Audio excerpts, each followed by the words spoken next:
Mulai nutu balakumi satu.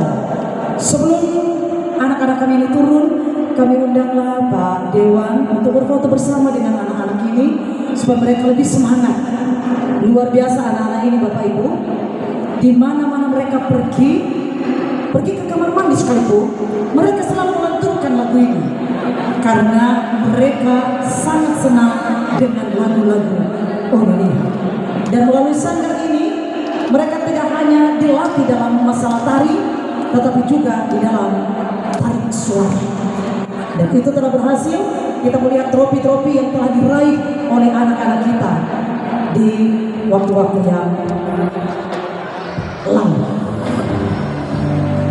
Dan juga kepada beberapa para orang tua kami, Pak Pendeta, para Bapak Pendeta, para orang tua kami, DPC, para tokoh-tokoh Indonesia, mari Pak, kita dukung anak-anak kita ini.